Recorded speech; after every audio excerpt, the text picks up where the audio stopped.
The FBI keeps tabs on many more people than you realize. They aren't just watching terrorists or criminals or keeping their infamous most wanted list of thugs and hooligans whom they desperately ask the public for help in catching. No, the FBI has its hands in all kinds of different pots, including tracking celebrities. Believe it or not, down throughout the years, the FBI has spent countless resources and thousands upon thousands of man-hours tracking various famous people. The reasons behind some of those assignments were mildly interesting in terms of possibly being related to national security. But some of the other details were downright goofy from the start. In this list, we'll take a look at 10 of those instances.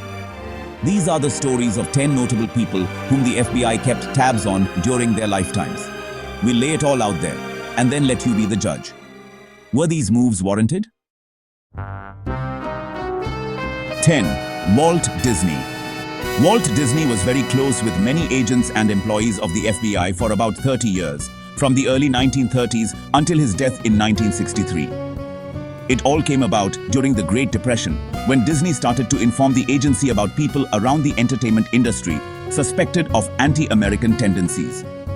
Then, during the McCarthy era and the federal fight to sniff out communists who were supposedly hell-bent on taking down the United States with their anti-American ways, Disney went into overdrive. That's right, Walt Disney was an FBI informant and, in effect, a spy against the rest of Hollywood.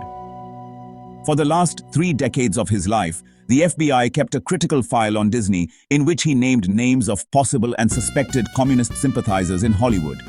He was a crucial source of information for the FBI since he knew pretty much everybody around Los Angeles and the entertainment industry at the time. And in turn, he got something out of the deal too. The FBI allowed him to film the Mickey Mouse Club at FBI headquarters in Washington. 9. Helen Keller. Helen Keller may have been the first deaf and blind person to receive a bachelor's degree. She accomplished so much during her eventful life that she was immortalized on the Alabama State Quarter to properly celebrate her achievements. But did you know that Keller also had much of the FBI's attention for a large part of the early 20th century? Keller was a socialist as far as the political spectrum was concerned. During her life, she was a staunch opponent of President Woodrow Wilson. She was also a supporter of birth control. And to go even further, she co-founded the American Civil Liberties Union. All of that was considered remarkably radical at the time. After all, looking out for things like women's rights and pushing civil liberties during a time when there certainly weren't that many of them led the powers that be to take a very dim view of Keller. Things were even taken up a notch from there because Keller routinely wrote in the New York Call, which was a well-known socialist newspaper in the early 20th century. Ultimately, the FBI was hot on her trail for well over a decade, compiling a significant file trying to cover all her activities, viewpoints, whereabouts, and associates. So, back in 1922, J. Edgar Hoover actually opened a file on the silent film legend Charlie Chaplin. And, well, it just kept growing until it was more than 2,000 pages long. If you listen to Hoover and his FBI buddies, they would say Chaplin was a communist sympathizer and, a potential threat to national security. The thing is, Chaplin was already suspicious in their eyes because he wasn't an American citizen. He was born in the United Kingdom and held citizenship there. On top of that, he was an actor, and people in the new entertainment industry were seen as pretty dubious back then. The FBI took their concerns about Chaplin, the so-called communist, so seriously that they even got the British intelligence agency MI5 to spy on him. For several years, both agencies worked together, keeping a really close watch on everything Chaplin did and everyone he knew. Everything came to a head in 1925 after Chaplin took a routine trip to London. When he tried to return, the US Attorney General refused to let him back into the country. Chaplin was totally enraged by this, so he and his wife just decided to move to Switzerland and leave all that drama behind. He ended up living there for the next 25 years, all the way until his death. Between 1977 and 1990, the FBI put together 33 pages of materials on the singer most of us know as John Denver. His real name was actually John Deutschendorf, but honestly, it's not that weird for a performer to pick a stage name, right? Loads of singers do that. But the FBI was less concerned about his name and way more interested in whether he was dangerous because of his outspoken anti-war views. Even though Denver was never actually a suspect in any major crimes, the files still included detailed info about his appearance at a 1971 anti-war rally. The FBI also, kind of weirdly, documented his alleged drug use in great detail, a real throwback to a different era, I guess. Oh, and the files even had stuff meant to protect Denver from over-enthusiastic fans, including no fewer than 17 death threats he got from a German woman in 1979. Maybe she was just super upset that he ditched his German last name for his stage career. By the way, if there's any topic in this video that catches your eye, just comment down below and let me know if you want me to make a separate video on it. I'd love to hear your thoughts. Jackie Robinson is, of course, best known for his legendary baseball career. He was the first black player to break the so-called color barrier and play with white major leaguers. But honestly, his life was so much more than just that. He was one of the greatest baseball players of his generation, and today, he's in the Hall of Fame not just for what he did socially, but because he was actually a fantastic ball player. And believe it or not, he's in the FBI's files too.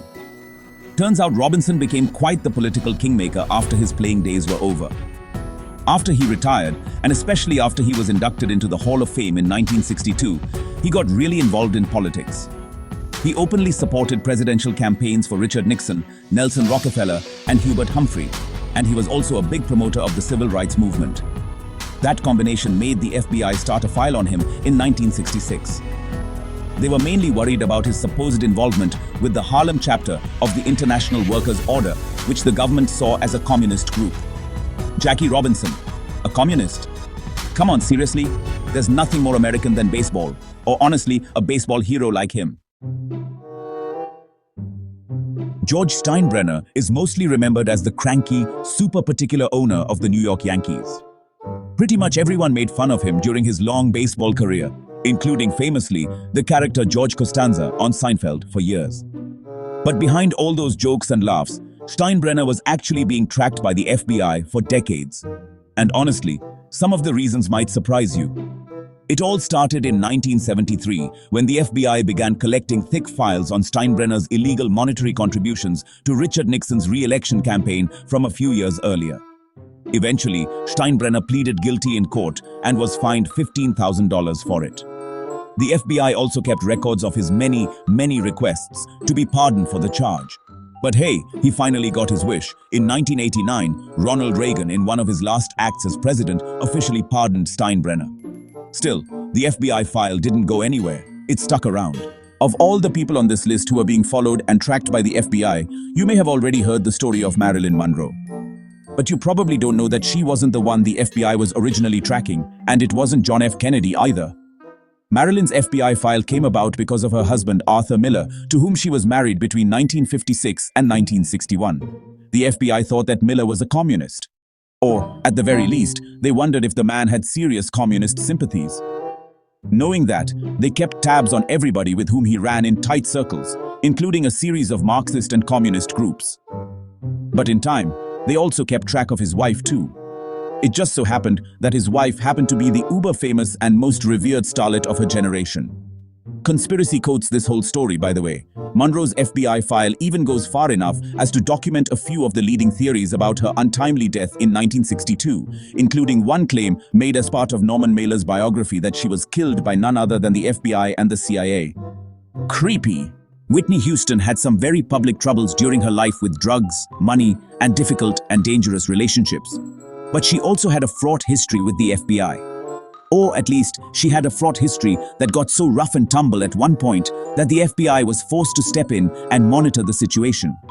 It all came about when the FBI opened its file on the singer in 1988. Their report details a shocking situation. A superfan of Houston's living in Vermont had sent a batch of no less than 79 increasingly threatening love letters to the singer. But that was far from the only issue she faced. Another superfan from the Netherlands had been sending disturbing cassette tapes to the performer with hints that they might harm her. And as if that weren't enough, a friend of Houston's reportedly tried to put out a $250,000 extortion attempt against her. That friend, was threatening to go public with highly personal details about Whitney's relationship with Bobby Brown. The sum of those three issues forced the FBI to act, so they opened a file on Houston and began monitoring the shady people trying to take advantage of her. Maybe being rich and famous isn't so easy after all. Anna Nicole Smith will forever be famous for marrying that old guy. Yeah, you know the one. And then going after all his money after he kicked the bucket. But did you know that Smith was thought to possibly be involved in a plot to kill the old guy's son at one point? In 2000 and 2001, the FBI opened up a file and dove into an investigation to discern whether Smith had been involved in a plot to kill E. Pierce Marshall, the son of her late oil tycoon husband.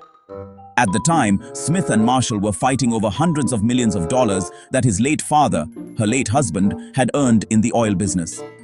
The thought was that Smith might have possibly been involved in a plot to kill Marshall in order to keep all the money for herself. So, the FBI opened a file and began doing some digging.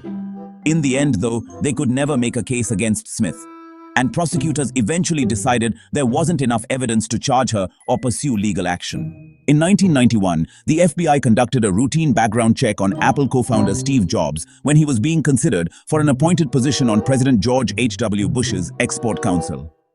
While such an esteemed spot is very coveted in certain political and business circles, it also requires the FBI to dive into your life to be sure of your background, past associations, and past activities. And that's exactly what they did with Jobs. According to the file released to the public years later, several people the FBI interviewed on the matter questioned Jobs' honesty. The file claimed that respondents stated Jobs would twist the truth and distort reality in order to achieve his goals. Furthermore, the FBI file reported that Jobs himself admitted to them that he'd experimented with LSD as a teenager. He called the use a positive, life-changing experience. However, we have no doubt that those at the FBI felt a bit differently. Wow, you guys have made it till the end of the video. And remember, according to YouTube, the best way to help the channel in the algorithm is to watch another one of my videos right after this one. So go ahead and check it out. Thanks for sticking around. See you soon. Until then, peace.